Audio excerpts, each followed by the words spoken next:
నమస్కారం city news తెలుగుకి స్వాగతం. ఈనాటి వార్తా విశేషాలు. తమ ప్రభుత్వంలో ఏ కార్యక్రమం చేపట్టినా మహిళని దృష్టిలో పెట్టుకుని చేశామని సీఎం చంద్రబాబు తెలిపారు. ఈ మేరకు శాసనసభలో బుధవారం చంద్రబాబు మాట్లాడారు. మహిళా సాధికారతని మాటలో చెప్పడం కాదని చేతలో చేసి చూపించాలని చెప్పారు. టీడీపీతోని మహిళా సాధికారత ప్రారంభమైందని తెలియజేశారు. మహిళలకి ఆస్తిలో హక్కును తొలిసారి ఎన్టీఆర్ కల్పించారని గుర్తు చేశారు. మా ప్రభుత్వ హయాంలో తొలిసారి విద్యా ఉద్యోగాల్లో మహిళలకి 33% రిజర్వేషన్లు కల్పించాం. దీంతో వారు బాగా చదువుకున్నారు. ప్రస్తుతం మహిళలకి ఎదురుకట్నం ఇచ్చే పరిస్థితి వచ్చింది. ఆడబిడ్డ పుడితే 5,000 ఫిక్స్డ్ డిపాజిట్ చేశాం. స్థానిక సంస్థల్లో మహిళలకి 33% రిజర్వేషన్లు కల్పించాం. డిలిమిటేషన్ పూర్తయితే సుమారు 75 మంది మహిళలు అసెంబ్లీకి వస్తారని సీఎం చంద్రబాబు తెలిపారు. తెలుగుదేశం పార్టీ సిద్ధాంతం జెండర్ ఈక్విటీ ద్వారా ఆడవారికి సమాన హక్కులు కల్పించడం ద్వారా వారిని ఆర్థికంగా, రాజకీయంగా, సామాజికంగా పైకి తేవాల్సిన బాధ్యత మన అందరిపైన ఉంది. ఇప్పటికి కూడా మనం వివక్ష చూపిస్తూనే ఉన్నాం. ఎవరైనా మహిళలను చూస్తే మనకందరికి కూడా ఒక చిన్న చూపు, మీకేం తెలీదు, మీరు ఉండండి అనే విధంగా మాట్లాడుతున్నాం. రెండో విషయం మీరు చూస్తే అధ్యక్ష, చిన్నప్పుడు తల్లిదండ్రుల పైన ఆధారపడతారు, పెద్ద అయిన తర్వాత భర్తల పైన ఆధారపడతారు, మళ్ళీ ముసలి వాళ్ళైతే పిల్లల పైన ఆధారపడతారు. కానీ ఎప్పుడు కూడా వివక్ష చూపిస్తూనే ఉంటారు. అందుకే ఈ రోజు గర్వంగా చెప్పగలుగుతున్న మహిళా సాధికారత ప్రారంభమైంది తెలుగుదేశం పార్టీతోనే ప్రారంభమైందని కూడా గర్వంగా చెప్పగలుగుతున్నా. 86లో అధ్యక్ష మహిళలకు ఆస్తిలో సమాన హక్కు ఇచ్చాడు ఎన్టీ రామారావు గారు. అంతవరకు వారసత్వంగా మనం ఒక్కసారి చూస్తే ఆస్తిలో సమాన హక్కు లేదు. ఆడపిల్లలుంటే పెళ్లిళ్లు చేసి పంపించేస్తున్నాం, ఆస్తిలో హక్కు లేని పరిస్థితి తీసుకొస్తున్నాం, సెక్యూరిటీ ఇవ్వలేని పరిస్థితికి వచ్చాం. అది తీసుకొచ్చిన తర్వాత అధ్యక్ష డిమాండ్ చేసే పరిస్థితికి వచ్చారు ఆడబిడ్డలు. I'm proud to say that. ఎవరైనా సరే అది అయిన తర్వాత ఈ రోజు చూస్తే 40 ఏళ్ల ముందే తీసుకొస్తే 2005లో దేశంలో దీన్ని చట్టంగా తీసుకొచ్చారు, మహిళలకు ఆస్తిలో సమాన హక్కుని. అయితే మన రాష్ట్రంలో మనం అందరం గుర్తుపెట్టుకోవాల్సిన అవసరం ఉంది. తల్లికి చెల్లికి ఆస్తిలో వాటా ఇవ్వని వ్యక్తి నిన్నటి వరకు ఈ సభలో కూర్చొని ముఖ్యమంత్రిగా ఉన్నాడంటే ఏ విధంగా సభవో నాకైతే అర్థం కావడం లేదు. నేనేదో విమర్శించాలని విమర్శించడం లేదు. ఇచ్చిన వాటాల మీద నేను అనేక సందర్భాల్లో అనేకమైన రిఫార్మ్స్ తీసుకొచ్చాను మహిళల కోసం. ఒక స్టేజ్ లో మీరు చూస్తే అధ్యక్ష, మహిళ పుడితే భారం, ఈ అమ్మాయిని ఎటమేస్తాం కాబట్టి వివక్షత చూపించే సమయం అది. ఆ రోజు నేను చెప్పాను, మీ పుట్టిన అమ్మాయి మీకు భారం కాదు, ఈ ఇంటికి ఒక మహాలక్ష్మి. అందుకే పుట్టిన ఆడబిడ్డ పేరుతో 5,000 రూపాయలు బ్యాంక్ లో డిపాజిట్ చేసి పాస్ పుస్తకం ఇచ్చి 18 సంవత్సరాల తర్వాత ఎంత డబ్బులు వస్తుందో ఆ డబ్బులు ఆ అమ్మాయికి ఒక కుటుంబ పెద్దగా కానుక ఇచ్చానని చెప్పి కూడా నేను మీకు తెలియజేస్తున్నాను. ఇటీవల నేను హైదరాబాద్ లో అపోలో హాస్పిటల్ పోతే ఒక బెనిఫిషియరీ తీసుకొచ్చి మీరు ఇచ్చిన డబ్బుల వల్ల నేను చదువుకొని ఈ స్థాయికి వచ్చారని చెప్పే పరిస్థితికి వచ్చారు అధ్యక్ష. ఇంకో పక్కన దిశ మీరు ఒకసారి చూస్తే ఒక నమ్మకం, ఒక కాన్ఫిడెన్స్ కావాలి. మనం అందరం ఆలోచించేవాళ్ళం, అమ్మాయిలంటే సైకిల్ దొక్కలేరు, మగవారితో సమానంగా ముందుకు పోకూడదు, లేకపోతే ఎవరన్నా పేరెంట్స్ తీసుకెళ్లాలి, ఇలాంటివన్నీ ఉంటే నేను ఆ ధైర్యాన్ని వాళ్ళలో ఒక నమ్మకాన్ని ఇవ్వాలి. మగ పిల్లలు ఆడపిల్లలు తేడా లేదు, అవసరమైతే ఆడపిల్లలే దూసుకుపోతారనే నమ్మకాన్ని ఇవ్వడానికి 8, 9, 10వ తరగతి అందరికీ ఆడపిల్లలందరికీ సైకిళ్లు కొనిచ్చాను అధ్యక్ష. సైకిళ్లు కొనిస్తే తల్లిదండ్రులు చదువుకోవద్దన్నా మాకు సైకిల్ ఉంది మేము వెళతామని వచ్చి చదువుకున్న సందర్భం అధ్యక్ష. అలాంటి ధైర్యాన్ని ఇవ్వగలిగాం. ఇంకో పక్కన అధ్యక్ష స్పీకర్ గా కూడా ప్రతిభా భారతిని పెట్టాం. నేను పెట్టిన ఉద్దేశం కూడా ఆ రోజు ఇక్కడ కూర్చున్న వాళ్ళు అధ్యక్ష అన్నప్పుడు ఒక మహిళా స్పీకర్ ని చూస్తే గౌరవం పెరుగుతుంది, ఆడబిడ్డల్లో కూడా ఒక నమ్మకం వస్తుందనే ఉద్దేశంతో ఆ రోజు పెట్టాం. అధికారంలో ఉన్న ప్రతిపక్షంలో ఉన్న వైఎస్ఆర్సీపీ ఎప్పుడు ప్రజలకు అండగా ఉంటుందని, ప్రజా సమస్యలపై పోరాడుతూనే ఉంటుందని పార్టీ అధినేత వైఎస్ జగన్ తెలిపారు. వైఎస్ఆర్సీపీ 152వ ఆవిర్భావ వేడుకలు బుధవారం రాష్ట్ర వ్యాప్తంగా ఘనంగా జరుగుతున్నాయి. ఈ క్రమంలో తాడేపల్లి పార్టీ కేంద్ర కార్యాలయంలో జరిగిన వేడుకలకు హాజరైన వైఎస్ జగన్ మహానేత వైఎస్ఆర్ విగ్రహానికి పూలమాలలు వేసి ఘనంగా నివాళులర్పించారు. వైఎస్ఆర్సీపీ వాళ్ళ 15వ ఆవిర్భావ దినోత్సవ వేడుకలు జరుపుకుంటుందని చెప్పారు. ప్రజల కష్టాల నుంచి వైఎస్ఆర్సీపీ పుట్టిందని అన్నారు. ప్రజల కష్టాలను తన కష్టాలుగా భావించి పోరాడుతోంది. ప్రతిపక్షంలో కూర్చోవటం మనకు కొత్త కాదు. అధికారంలో ఉన్న వాళ్లను ఎప్పటికప్పుడు ధీటైన సమాధానమే ఇస్తున్నాం. ప్రజా సమస్యలపై పోరాడుతూనే ఉంటామని వైఎస్ జగన్ తెలిపారు.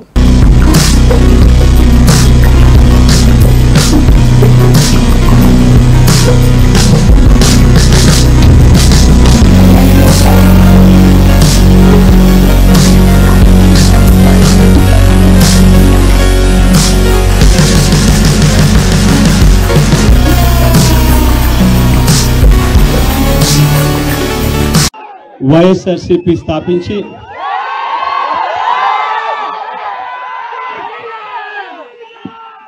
15 సంవత్సరాలు దాదాపుగా ఈ రోజుతో మొదలవుతా ఉంది. ఈ 15 సంవత్సరాల ఈ వైఎస్ఆర్సీపీ ప్రయాణంలో మొట్టమొదటి రోజు నుంచి ఈ పార్టీ పుట్టింది కష్టాల్లో నుంచే పుట్టింది. ప్రజల కష్టాలను వైఎస్ఆర్సీపీ పార్టీ తమ కష్టాలుగా భావించి ప్రజల తరపున వాయిస్ ఆఫ్ ది వాయిస్లెస్ కింద ప్రతి అడుగులోనూ పోరాటం చేస్తూనే వస్తా ఉంది వైఎస్ఆర్సీపీ. ఈరోజు ప్రతిపక్షంలో మనం కూర్చోవడం కొత్త కాదు. ఈ 15 ఏళ్ల మన ప్రయాణంలో 10 సంవత్సరాలు మనం ప్రతిపక్షంలోనే ఉన్నాం. వీటైన సమాధానం అధికారంలో ఉన్న వాళ్లకు ఎప్పుడు ఇస్తూనే వచ్చాం. కళ్ళు మూసుకొని కళ్ళు తెరిచేసరికి సంవత్సరం అయిపోయింది. ఇప్పటికే మరో 3 సంవత్సరాలు 4 సంవత్సరాలలో మళ్ళీ ఈసారి వచ్చేది మళ్ళీ వైఎస్ఆర్సీపీ పార్టీనే.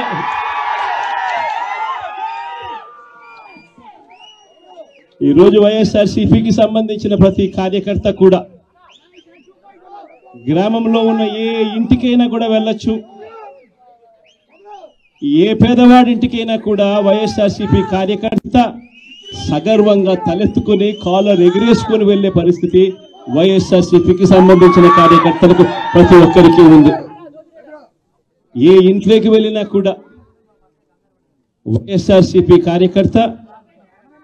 కార్యకర్తను చూసినప్పుడు ఆ ఇంట్లో నుంచి వచ్చే ప్రతి అక్క, ప్రతి చెల్లెమ్మ, ప్రతి అన్న, ప్రతి తమ్ముడు, ప్రతి సోదరుడు, ప్రతి రైతన్న, ప్రతి అవ్వ కూడా వైఎస్ఆర్సీపీ కార్యకర్తను చూసినప్పుడు చిక్కటి చిరునవ్వుతోనే పలకరిస్తుంది. కారణం వైఎస్ఆర్సీపీ ఏదైనా కూడా చెప్పిందంటే చేస్తుంది అన్న నమ్మకం ఈరోజు ప్రతి ఇంట్లో కూడా ఉంది. కాబట్టి ఈరోజు అటువంటి పరిస్థితుల మధ్య జర్నలిస్టులకు ఇళ్ల స్థలాల కేటాయింపు అంశంపై అసెంబ్లీలో ఎమ్మెల్యేలు ప్రశ్నలు లేవనెత్తారు. కొనతాల రామకృష్ణ, కాల్వ శ్రీనివాసులు ప్రశ్నలు అడిగారు. వీరికి మంత్రి అనగాని సత్యప్రసాద్ సమాధానం ఇచ్చారు. రేషన్ కార్డు ఉన్న చోటే స్థలం ఇచ్చే అంశం పరిశీలిస్తున్నట్లు తెలియజేశారు. ఇళ్ల స్థలాల కేటాయింపుపై కేబినెట్ సబ్ కమిటీ అధ్యయనం చేస్తుందని పేర్కొన్నారు. కమిటీ ఈ అంశంపై ప్రతిపాదనలు చేస్తుందని చెప్పారు. గత ముఖ్యమంత్రి అధ్యక్ష 2019 ముందు అన్ని అబద్దాలు చెప్పి పెద్దలెక్కారు అధ్యక్ష. జర్నలిస్ట్ కి ఇళ్ల స్థలాలు ఇస్తా అని చెప్పేసి సరిగ్గా ఎన్నికలకి 6 నెలల ముందు అధ్యక్ష ఇళ్ల స్థలాల పేరు పెద్ద నాటకం వచ్చారు అధ్యక్ష. 2023 నంబర్ కూడా 11 సార్, జిఓఎంఎస్ నంబర్ 535 అధ్యక్ష. అదే దీంట్లో భారం మోపే విధంగా అధ్యక్ష, ఎందుకంటే అధ్యక్ష భూమి ధరను 60% ప్రభుత్వం 40% జర్నలిస్ట్ పెట్టుకునే విధంగా ఈ యొక్క ప్రక్రియను పెట్టారు అధ్యక్ష. దాంట్లో కూడా చాలా కండిషన్స్ పెట్టారు అధ్యక్ష. జర్నలిస్ట్ జీవిత భాగస్వామ్యం కానీ గతంలో ఏదైనా ప్రభుత్వ పథకం కింద ఇళ్ల స్థలం తీసుకున్నా, లేకపోతే వారికి ఎక్కడైనా ఎగ్రేషన్స్ ఉన్నా, లేకపోతే వారికి చిన్న ఫ్లాట్ ఉన్నా, చిన్న ప్లాట్ ఉన్నా, వీళ్ళందరూ అర్హత కాదు అని చెప్పేసి కఠినతరమైనటువంటి పెట్టారు అధ్యక్ష. అయితే అధ్యక్ష అలాగే 10 సంవత్సరాలు లోపు ఇల్లు కట్టకపోతే వెనక్కి తీసుకునే విధంగా గైడ్ లైన్స్ కూడా ఇచ్చారు అధ్యక్ష. అయితే అధ్యక్ష జీవో ఇచ్చినప్పటికీ కూడా అధ్యక్ష జర్నలిస్టు అప్లికేషన్ తీసుకునే ప్రక్రియ అధ్యక్ష ఎక్కడ కూడా పారదర్శకంగా జరగలేదు అధ్యక్ష. మన చంద్రబాబు నాయుడు గారు అప్పుడు ముఖ్యమంత్రిగా ఉన్నప్పుడు అధ్యక్ష 2014-19 ఎప్పుడు కూడా జర్నలిస్టుల పట్ల చాలా ప్రేమగా ఉండేవాళ్ళు అధ్యక్ష. జర్నలిస్టు సంక్షేమం కోసం చాలా ప్రాధాన్యత ఇచ్చారు అధ్యక్ష. జర్నలిస్టు భవన పథకం కింద, అలాగే పిఆర్ఆర్ నిధి అధ్యక్ష, ప్రెస్ రివార్డ్ నిధి అధ్యక్ష, దీనికోసం ప్రత్యేకమైనటువంటి శ్రద్ధ పెట్టారు అధ్యక్ష. అలాగే ఆరోగ్య సదుపాయాలు అధ్యక్ష, అలాగే ప్రెస్ అక్రిడిషన్లు కూడా వాళ్ళు సులభతరంగా చేసే అక్రిడిషన్ వచ్చే విధంగా కూడా చేశారు అధ్యక్ష. గౌరవ ముఖ్యమంత్రి గారు చంద్రబాబు నాయుడు గారు తప్పకుండా ఏదైతే ఆహర్నిశలు ఎలాంటి ఇబ్బంది ఉన్నా కూడా ప్రజలకు తెలియజేసే జర్నలిస్టులకి తప్పకుండా మనం చేయాలని చెప్పేసి ఒక ఆలోచనతో ఒక ప్రణాళిక వేస్తాను అధ్యక్ష. అది త్వరలోనే ఆచరణలోకి వస్తుంది అధ్యక్ష. ఎందుకంటే ముఖ్యంగా అధ్యక్ష సభ్యులు అడిగినట్టుగా అధ్యక్ష మండల కేంద్రాలు, ఎందుకంటే మండల వాళ్ళు జిల్లాలో అడుగుతా ఉన్నారు, అది కూడా క్లియర్ గా లేదు కాబట్టి తప్పకుండా ఎక్కడ రేషన్ కార్డు ఉందో ఆ మండలంలో ఇచ్చే ఏర్పాటు కోసం కూడా మేము అధ్యయనం చేస్తాను అధ్యక్ష. జీవోం కూడా తప్పకుండా దీని మీద అధ్యయనం చేస్తారు అధ్యక్ష. గౌరవ ముఖ్యమంత్రి గారి దృష్టికి తీసుకెళ్లి జర్నలిస్ట్ ఏదైతే గత ప్రభుత్వం అన్యాయం చేసిందో ఈ ప్రభుత్వం న్యాయం చేసే దిశగా తీసుకెళ్తాం అధ్యక్ష. అలాగే గౌరవ సభ్యులందరూ కోరే అధ్యక్ష, అది కూడా నేను తప్పకుండా ఇప్పుడు కూడా విష్ణుకుమార్ రాజు సిఐడి విచారణకు మాజీ ఎంపీ విజయసాయిరెడ్డి హాజరయ్యారు. కాకినాడ పోర్టు అక్రమాల కేసులో ఆయన సిఐడి కార్యాలయానికి వెళ్లారు. ఇదే కేసులో ఇప్పటికే విజయసాయిరెడ్డి ఈడీ విచారణకు హాజరయ్యారు. కాకినాడ సెజ్ లో 3,600 కోట్ల విలువైన వాటాలను వాటి యజమాని కర్నాటి వెంకటేశ్వరరావు నుంచి బలవంతంగా లాగేసుకున్న కేసులో విజయసాయిరెడ్డికి సిఐడి ఇటీవల నోటీసులు ఇచ్చింది. ఈ కేసులో విజయసాయిరెడ్డి A2గా కాగా వైవి సుబ్బారెడ్డి కుమారుడు విక్రాంత్ A1 గా ఉన్నారు. కేఎస్పీఎల్ కెసేజ్ లో వాటాలు లాగేసుకున్నట్లు వ్యవహారంలో మనీ లాండరింగ్ జరిగినట్లు గుర్తించిన ఈడీ మనీ లాండరింగ్ నిరోధక చట్టం కింద అభియోగాలు మోపి కేసు నమోదు చేసింది. 2 నెలల కిందట సాయిరెడ్డిని ఈడీ విచారించింది. ఇదే వ్యవహారంలో సిఐడి నోటీసులు ఇవ్వడంతో విజయసాయిరెడ్డి హాజరయ్యారు.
రాష్ట్రంలో విద్యార్థులు వారి తల్లిదండ్రులు నిరుద్యోగ పక్షాన అన్ని జిల్లాల్లో వైఎస్ఆర్సీపీ తలపెట్టిన యువత పోరు కార్యక్రమం ప్రశాంతంగా ముగిసింది. విద్యార్థులు నిరుద్యోగుల సమస్యల్ని తక్షణమే పరిష్కరించాలని డిమాండ్ చేస్తూ జిల్లా కేంద్రాల్లో విద్యార్థులు వారి తల్లిదండ్రులు నిరుద్యోగులతో కలిసి కలెక్టర్ కార్యాలయం వరకు వైఎస్ఆర్సీపీ భారీ ర్యాలీగా నిర్వహించారు. ఫీజు రియంబర్స్మెంట్, వసతి దీవెన బకాయిలు తక్షణమే చెల్లించాలని, ఎన్నికల్లో హామీ ఇచ్చినటువంటి నిరుద్యోగులకి నెలకి 3,000 చొప్పున నిరుద్యోగ భృతి చెల్లించాలని వైసీపీ నేతలు డిమాండ్ చేశారు. అదేవిధంగా కొత్త మెడికల్ కాలేజీల ప్రైవేటీకరణను ఉపసంహరించుకుని పేదలకు వైద్య విద్యను అందుబాటులో ఉంచాలని తెలిపారు. ప్రదర్శనానంతరం కలెక్టర్లకి విజ్ఞాపన పత్రాలు అందజేశారు.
హత్య రాజకీయాలకు కేర్ ఆఫ్ అడ్రస్ చంద్రబాబు అని వైఎస్ఆర్సీపీ రాష్ట్ర ప్రధాన కార్యదర్శి లక్ష్మీ పార్వతి మండిపడ్డారు. అలాగనే చంద్రబాబు రాజకీయ జీవితం అంతా కుట్రలు, హత్య రాజకీయాలని ఆరోపించారు. పోలీసుల మీద దాడులు చేయించిన వ్యక్తి చంద్రబాబు అని తెలియజేశారు. ఈ మేరకు వైఎస్ఆర్సీపీ రాష్ట్ర ప్రధాన కార్యదర్శి లక్ష్మీ పార్వతి తాడేపల్లిలో మీడియాతో మాట్లాడారు. కుట్రలు, కుతంత్రాలకు ప్రతిబింబం చంద్రబాబు అని తెలియజేశారు. తన చేతికి మట్టి అంటకుండా పని కానిచ్చే వ్యక్తి చంద్రబాబు అని అన్నారు. అసెంబ్లీలో పచ్చిబూతులు మాట్లాడుతూ బయట మాత్రం శుద్ధులు చెప్తుంటాడు. వైఎస్ జగన్ ఆయన కుటుంబ సభ్యుల మీద పచ్చిగా అబద్దాలు మాట్లాడుతున్నారు. మరి వారి మీద కేసులు, శిక్షలు ఎందుకు విధించడం లేదని ఆమె ప్రశ్నించారు. పరిపాలన 9 నెలల కాలంలో నిజంగా ప్రజల్లో ప్రతి వర్గం కూడా వ్యతిరేకత పెంచుకున్నారు. వీళ్ళు చేస్తున్నటువంటి ఈ చేతగాని ప్రభుత్వ విధానాలను ప్రజలందరూ అసహించుకుంటా ఉన్నారు. దాన్ని డైవర్ట్ చేయడం కోసం డైవర్షన్ పాలిటిక్స్ చంద్రబాబు నాయుడు కొత్త ఏమీ కాదు. ఆయన ఎట్లాగూ ఆయనకి సపోర్ట్ చేసేటువంటి పచ్చ మీడియా ఉండనే ఉంది కనుక ఆయన ఏం చెప్పినా కూడా దాన్ని చాలా గొప్పగా చూపించడం జరుగుతూ ఉంది. నిజంగా ఈరోజు పాపం నిరుద్యోగులు భృతిస్తూ ఉన్నారు. నెలకి ఏమైపోయింది అది. అదేవిధంగా ఫీజు రీంబర్స్మెంట్ లేక ఎంతమంది కాలేజీలు మరి స్టూడెంట్స్ని పాపం క్లాసులకు రానివ్వట్లేదు. మరి రేపు పరీక్షలకు కూడా పంపిస్తారో లేదో తెలియనటువంటి పరిస్థితి. విద్యా విధానాన్ని సర్వనాశనం చేసి ఈరోజు మరి జగన్మోహన్ రెడ్డి గారి హయాంలో మరి కాలేజీల ఫీజు రీయింబర్స్మెంట్ విధానాన్ని ఎంత బాగా కొనసాగించారో ఏ ఒక్క విద్యార్థి కూడా వచ్చి కంప్లైంట్ చేసిన పరిస్థితి లేదు ఆ రోజు. కానీ ఈరోజు చూస్తే పాపం నిజంగా చాలామంది స్టూడెంట్స్ వెళ్ళటం లేదు కాలేజీకి. ఇదంతా ఎవరంటే విద్యాశాఖ మంత్రి ఒక అసమర్థుడిని పెట్టాడు. కొడుకైతే చాలు, ఎక్కడున్నా ఇది అంటారే, పంక్తిలో చివరున్నా సరే మనవాడైతే చాలు అన్నట్టుగా అసమర్థుడైనటువంటి తన కొడుకు లోకేష్ని తీసుకొచ్చి విద్యాశాఖకే మినిస్టర్ని చేశాడు. ఈయన వచ్చిన దగ్గర నుంచి విద్యార్థుల కష్టాలు అంతా ఎంత కాదు. పైగా నిన్న ఇక ఈ తండ్రి కొడుకులు గొప్పలు, అతి గొప్పలు చెప్పుకుంటా ఉన్నారు. ఏంటంటే దాని మీద ప్రత్యేకంగా మాట్లాడాలనుకుంటున్నాను. తన 45 ఏళ్ల జీవితంలోట అసలు హత్యా రాజకీయాలు అంటుకోనటువంటి వ్యక్తి ఈయనట. ఎంత శుద్ధపూసలాగా కబుర్లు చెప్తా ఉన్నాడంటే, ఎన్టీఆర్ గారు మరణానికి కారకులు ఎవరో మరి ఒక్కసారి రాష్ట్ర ప్రజలందరికీ తెలుసు. అందులో ప్రత్యక్ష సాక్షి నేనే ఉన్నాను. మరి ఆయన మరణం మొదలు పెట్టుకుంటే అంతకుముందు కూడా ఇతను ఎవ్వరూ కూడా ఎప్పుడైనా మన సినిమాల్లో కూడా విలన్లు ఉంటారు, పెద్ద విలన్లు అంటే పెద్ద పెద్ద వాళ్ళు ఉంటారు, రాజకీయ నాయకులు కానీ లేకపోతే పెద్ద ధనవంతులు. వాళ్ళు హత్యలు చేయించాలనుకుని డైరెక్ట్ వాళ్లే రంగంలో దిగరు. వాళ్ళు ప్రేరేపిత అంటే కొంతమందిని సుఫారీ ఏదో ఇచ్చి వాళ్ళని పంపించి హత్యలు చేయిస్తూ ఉంటారు. అదిగో అలాంటి బాపుతే చంద్రబాబు నాయుడు కూడా డైరెక్ట్ ఉండడు రంగంలో. ఎందుకు మీకు 1995 సెప్టెంబర్ 1వ తేదీ నేను ముఖ్యమంత్రిగా ప్రమాణ స్వీకారం చేశాడు. ఆ చేసిన తరువాత ఆయన ఉన్నటువంటి టైంలో ఆ 4 ఏళ్ల కాలంలో రాష్ట్రంలో పెదకాకని మండలం నంబూరు వివిఐటి కళాశాలలో రంగస్థల దినోత్సవ వేడుకలు ఘనంగా జరిగాయి. ఇందులో భాగంగా విద్యార్థులతో నాటక పోటీలు నిర్వహించారు. విద్యార్థులు పోటాపోటీగా పాల్గొని నాటక ప్రదర్శనలు తమ ప్రతిభను చాటారు. సమాజంలో నెలకొన్న సమస్యలు, యువత పోకడ, లక్ష్యాలు, సవాళ్లు, విద్య, ఉపాధి రంగాలు, వ్యవసాయ రంగం, రైతులు ఎదుర్కొంటున్న బాధలు, భారతదేశ సంస్కృతి సాంప్రదాయాల గురించి తమ ప్రదర్శనల ద్వారా సందేశాలను అందించారు. చదువుతో పాటు విద్యార్థుల్ని అన్ని రంగాల్లో తీర్చిదిద్దాలని ఈ సందర్భంగా VVIT chairman Vasireddy Vidyasagar, principal Vasudeva Reddy సూచించారు. అమ్మా, మీకు 2 ముఖ్యమైన వ్యక్తుల్ని పరిచయం చేయాలి. ఎవరి వాళ్ళు? వీళ్ళే మీ సొంత అమ్మా నాన్న. ఆ రోజు మీటింగ్ పెట్టినప్పుడు వీళ్ళు నా దగ్గరకు వచ్చి చెప్పారు,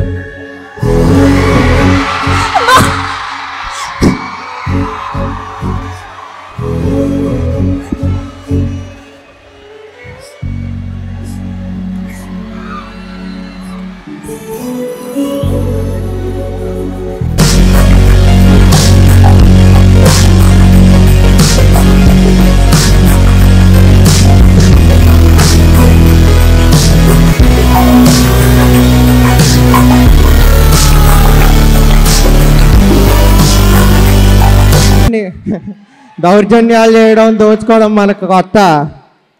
రే మూర్ఖుడా, రహస్యాలని బట్టబయలు చేయకు. రే రామయ్య, బయటికి రారా. ఏం జమీందారు గారు? బటులారా, ఇది మా న్యాయ పోరాటం. ఈ న్యాయ పోరాటాలు ఎన్ని రోజులు చేస్తారో నేను చూస్తా. మనం చూడాలంటే మేము బతులు ఉండాలిగా. విప్లవం, విప్లవం, కాపాడండి, కాపాడండి, కాపాడండి.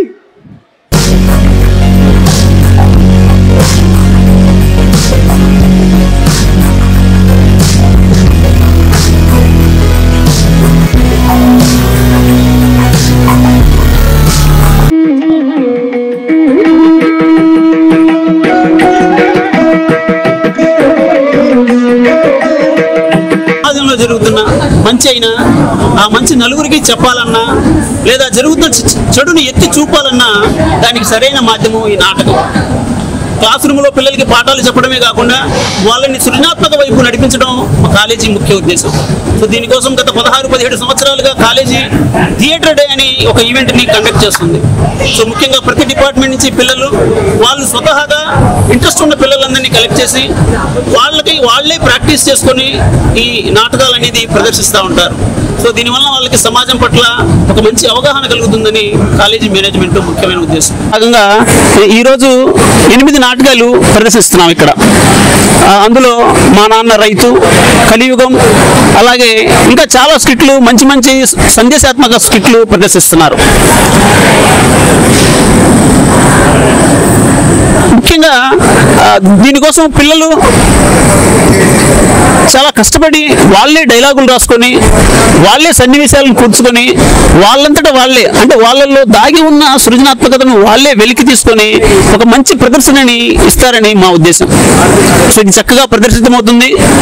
అలాగే చాలా చాలా మంచి మంచి సందేశాలు ఉన్నటువంటి నాటికలు ఇంకా ప్రదర్శిస్తారు.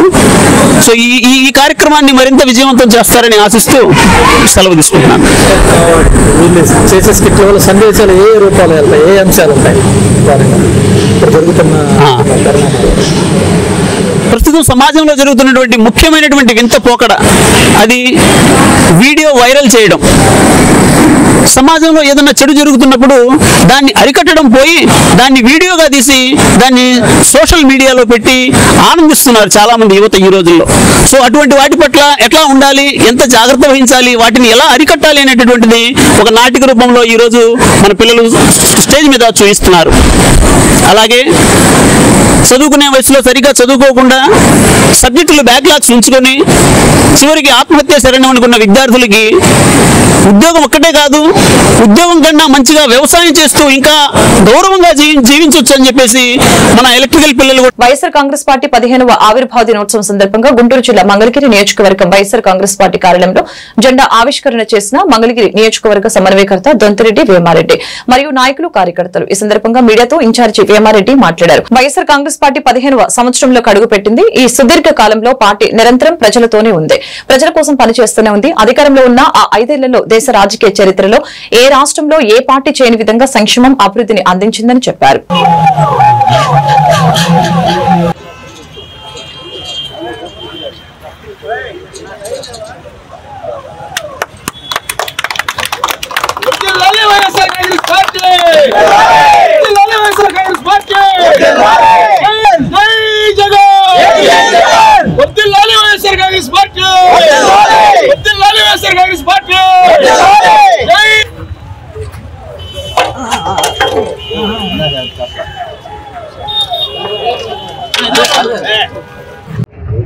వైఎస్ఆర్ కాంగ్రెస్ పార్టీ ఆవిర్భావ దినోత్సవం సందర్భంగా రాష్ట్రం యావత్తు కూడా ఒక పండుగ వాతావరణంలో మా కార్యకర్తలు, నాయకులు, అభిమానులు అందరూ కూడా పండుగ వాతావరణం జరుపుకుంటున్న ఈ శుభ సందర్భంలో అందరికీ నా హృదయపూర్వక అభినందనలు, నమస్కారాలు తెలియజేస్తున్నా. సోదరులారా,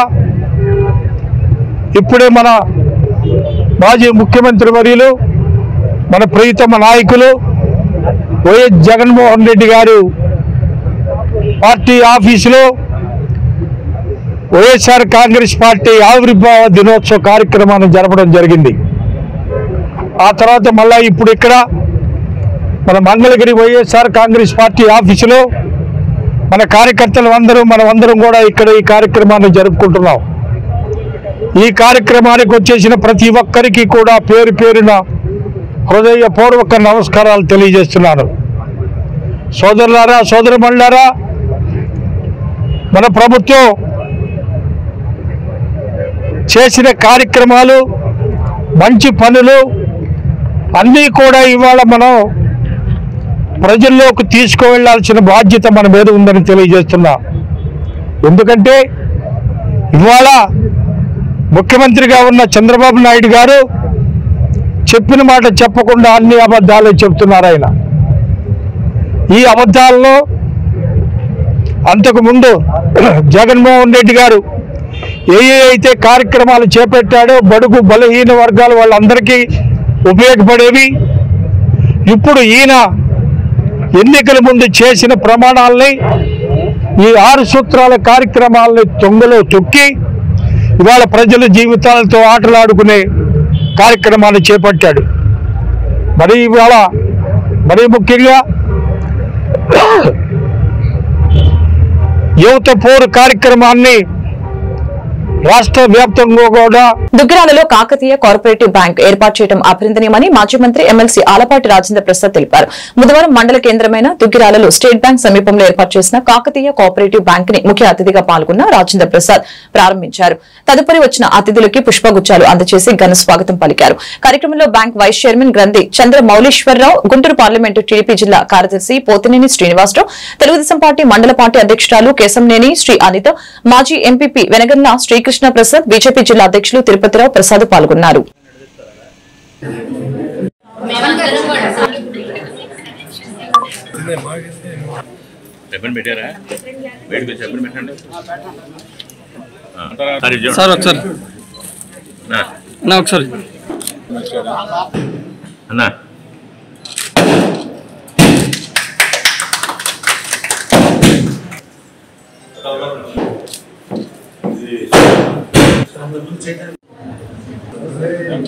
సార్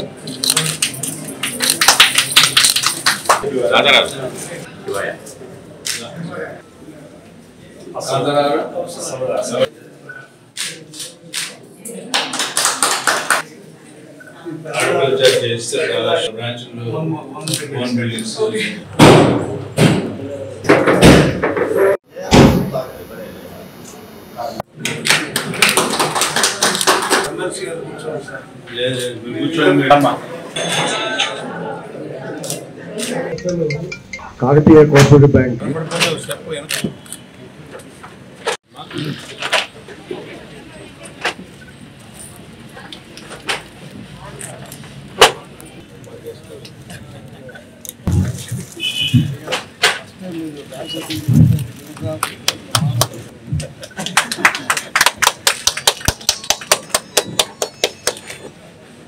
నుంచి 20 సంవత్సరాలు అంటే 2000లో స్థాపించాము. అంటే రేపు సంవత్సరానికి సిల్వర్ జూబ్లీ పూర్తవుద్ది. సిల్వర్ జూబ్లీ కూడా తెనాల్లోనే ఘనంగా చేయాలని చెప్పేసి అనుకున్నాము. అయితే దీనికి 11 బ్రాంచీలతో వెలుసెల్లుతూ ఉంది. మొట్టమొదట పెట్టినటువంటి హెచ్ఓలో తెనాల్లో పెట్టింది కాక ఇంకా 11 చోట్ల 11 బ్రాంచీలు పెట్టాము. ఇంకా దాన్ని డెవలప్ చేసి ఈ సంవత్సరం ఇంకా 2 ఓపెన్ చేయాలని చెప్పేసి అనుకుంటున్నాము. ఇప్పుడు దీన్ని ఇవాళ 11వ బ్రాంచ్ ఉన్నటువంటి దుగ్గిరాల బ్రాంచ్ని ఓపెన్ చేయడానికి ఆలపాటి రాజేంద్ర ప్రసాద్ వచ్చి ఉన్నారు. వారు మాట్లాడతారు. వ్యవస్థాపక అధ్యక్షులు స్వర్గీయ శ్రీ దావులూరు సోమశేఖర్ గారు ప్రారంభించినటువంటి ఈ సంస్థ ఇంతంతే వడ్డింతే అన్నట్టుగా Kakatiya cooperative societies private bank ఆధ్వర్యంలో ఈ రోజున 11వ బ్రాంచ్ గౌరవనీయులు విద్యాశాఖ మంత్రులు young and energetic dynamic leader అయినటువంటి నారా లోకేష్ గారి నియోజకవర్గంలో ఆయన చేతుల మీదుగా ఈరోజు ప్రారంభోత్సవం చేసుకోవాల్సిన సందర్భం. కానీ వారికి సమయం లేనందువలన వారి తరఫున నేను, అదేవిధంగా పెద్దల పోతినేని శ్రీని గారు, అదేవిధంగా సోదరి అనిత గారు, కృష్ణప్రసాద్ గారు, సిటిజన్స్కి డిపాజిట్స్ కానీ ఎవరికైనా సరే బ్యాంకు రుణం ఇచ్చే దాంట్లో కానీ, హౌసింగ్ మీద రుణం ఇచ్చే దాంట్లో కానీ ఒక ప్రత్యేకమైనటువంటి బాణీతో ఎక్కువ ఎన్పీస్ లేకుండా లాభంతో నడిచే ఏకైక సంస్థగా మనం ఈ ప్రాంతంలో చెప్పుకునే bank Kakatiya cooperative society bank అని చెప్పుకోవచ్చు. ఈ రోజున మంగళగిరి నియోజకవర్గంలో దుగ్గిరాల మండలం దుగ్గిరాల గ్రామంలో ఈ బ్యాంక్ యొక్క 11వ శాఖను ఇక్కడ ఏర్పాటు చేసుకోవటం చాలా ఆనందంగా ఉంది. ఈ రాష్ట్ర ఐటీ విద్యాశాఖ మంత్రులు, మా యువగలం నేత, తెలుగుదేశం పార్టీ జాతీయ ప్రధాన కార్యదర్శి నారా లోకేష్ గారు మంగళగిరి నియోజకవర్గానికి ఎమ్మెల్యేగా వ్యవహరిస్తూ ఈ రాష్ట్రానికి ఐటీ విద్యాశాఖలుగా ఉన్నారు. అటువంటి నియోజకవర్గంలో మెరుగైన సేవలు అందిస్తారని చెప్పి కూడా తెలియజేస్తూ ఈ కార్యక్రమంలో ముఖ్య అతిథులుగా పాల్గొన్న పెద్దలు ఎమ్మెల్సీ ఆలపాటి రాజేంద్ర ప్రసాద్ గారికి, అలాగే బ్యాంక్ చైర్మన్ కాంతారావు గారికి, మా మండల పార్టీ అధ్యక్షులు అనిత గారికి, అలాగే పెద్దలు కృష్ణప్రసాద్ గారికి అందరికి కూడా కృతజ్ఞతలు తెలియజేస్తూ సెలవు తీసుకుంటాం. అందరికీ నమస్కారం. ఈరోజు మంగళగిరి నియోజకవర్గం దుగ్గిరాల మండలంలో కాకతీయ కోఆపరేటివ్ బ్యాంక్ ఓపెనింగ్ సందర్భంగా ఇక్కడికి విచ్చేసిన ఎమ్మెల్సీ గారైన ఆలపాటి రాజా గారికి, సీనియర్ నాయకులు పోతినేని శ్రీనివాసరావు గారికి, ఈ కాకతీయ సొసైటీ చైర్మన్ కాంతారావు గారికి, పెద్దలు కృష్ణప్రసాద్ గారికి ప్రత్యేక ధన్యవాదాలు తెలుపుతూ, ప్రజలకి అందుబాటులో ఉండే బ్యాంకింగ్ రంగం ఎప్పుడూ కూడా ఈ వార్తలు ఇంతటితో సమాప్తం. మరొక బులెటిన్లో మళ్ళీ కలుద్దాం. నమస్కారం.